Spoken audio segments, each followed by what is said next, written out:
Hello everyone, আসসালামু আলাইকুম। কেমন আছেন সবাই? আশা করি সবাই ভালো আছেন। এবার ঈদে বাড়ি যাওয়া হবে না, তাই মনটা একদিক দিয়ে খারাপ আর একদিক দিয়ে ভালো হচ্ছে। আমার হাজব্যান্ড এখানে থাকবে, আমার হাজব্যান্ডের কোনো ছুটি নেই, তাই ও কিভাবে খাবে, কিভাবে কি করবে, তাই এজন্য একদিক দিয়ে ভালো লাগছে যে সবাই একসাথে ঈদ করব। আরেক দিক দিয়ে বাড়ির জন্য খারাপ লাগছে। তবে আমার শাশুড়ি, দেবরের ওয়াইফ, ওরা সবাই একসাথে ঈদ করবে, তাই এর জন্য শাশুড়ির জন্য খারাপ লাগছে না।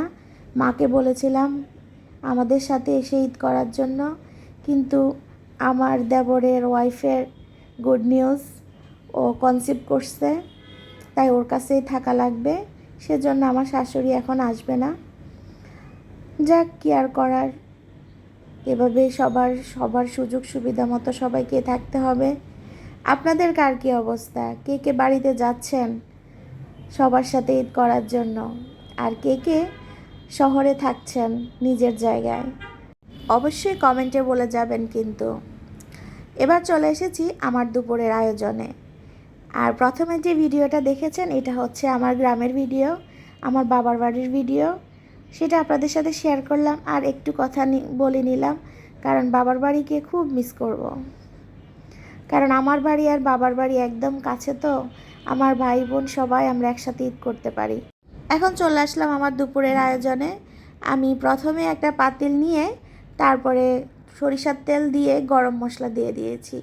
আমি এখানে রান্না করব হচ্ছে মুরগির ঘিলা কলিজাগুলো আলু দিয়ে একদম ভুনা ভুনা টাইপের করে রান্না করব।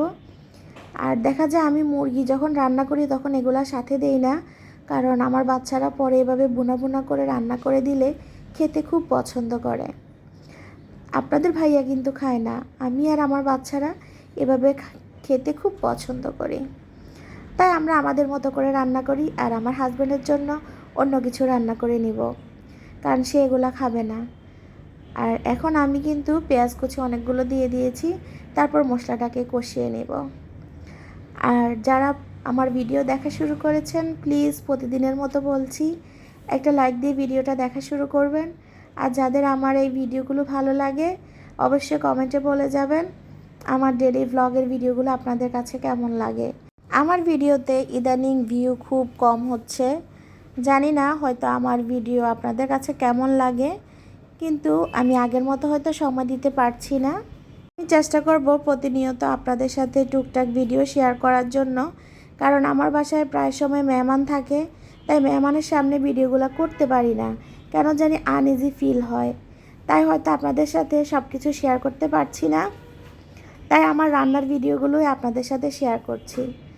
প্লিজ আপনারা সবাই আমার এই ছোট্ট ছোট্ট ভিডিওগুলো দেখে আমার চ্যানেলের গ্রোটা বাড়িয়ে দিবেন। আপনারা যদি সাথে থাকেন, আমাকে ভালোবেসে সাপোর্ট করেন, তাহলে আমার এই পেজটা একদিন অনেক বড় হবে। প্লিজ সবাই পাশে থাকবেন। আর এ পর্যায়ে কিন্তু আমি সব রকমের গুঁড়া মশলা, আদা রসুন বাটা সব কিছু কিন্তু দিয়ে নিচ্ছি। দিয়ে কিন্তু মশলাটাকে কষিয়ে নিতে হবে, কারণ এই মশলাটা যত ভালো কষাতে পারবেন তত বেশি মজা হবে। আমি সবসময় চেষ্টা করি সব রকমের মশলা দিয়ে একটু পানি দিয়ে দিতে, যেন মশলাটা পুড়ে না যায়। আমি কিন্তু অন্য পাশে এই মাংস রান্না করার জন্য আমি গরম পানি বসিয়ে দিয়েছি।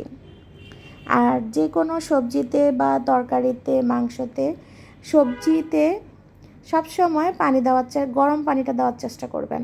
তাহলে হবে কি, বলকটা তাড়াতাড়ি চলে আসবে আর রান্নার স্বাদটা একদম ঠিক থাকবে, আর রান্নার কাজটাও খুব সহজ হয়ে যাবে। যেটা আমি সবসময় দেখেছি, এভাবে রান্না করলে আসলে অনেক তাড়াতাড়ি রান্না হয়ে যায়, আর রান্নাটা খেতেও কিন্তু খুব মজা হয়। তারপর কার কার কী অবস্থা, আপনারা সবাই ঘরের কাজে কতটুকু কি করলেন, তা তো প্রতিদিনে আপনাদের ভিডিওতে দেখি। আমার খুব ভালো লাগে আপনাদের এই ভিডিওগুলা এত সুন্দর করে আপনারা রেডি করে দেন, আমার কিন্তু খুব ভালো লাগে দেখতে। কিন্তু আফসোস হয় যে আমি ভালো করে ভিডিও করতে পারছি না, কারণ আমার বাসায় মেহমান থাকে, আমার বিভিন্ন ঝামেলা থাকে, তাই হয়তো ভিডিওগুলা তেমনভাবে দেখাতে পারি না, শুধু রান্নাগুলোই আপনাদের সাথে উপস্থাপন করতে পারি। তবে চেষ্টা করব বিভিন্নভাবে কাজ যেগুলো করে থাকি সেগুলো আপনাদের সাথে শেয়ার করার জন্য। আপনারা কে কে আমার মতো এভাবে এগুলা জমিয়ে তারপর একসাথে রান্না করেন অবশ্যই কমেন্টে জানাতে পারেন কিন্তু। আর এটা কিন্তু খুব ঝাল ঝালভাবে রান্না করলেই বেশি মজা হয়। আমার কিন্তু অনেক পছন্দ।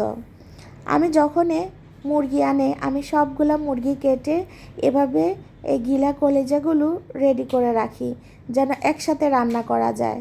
আর এটা কিন্তু ঝাল ঝাল করে তেল মশলা পরিমাণ মতো দিয়ে রান্না করলে কিন্তু অনেক মজা হয়।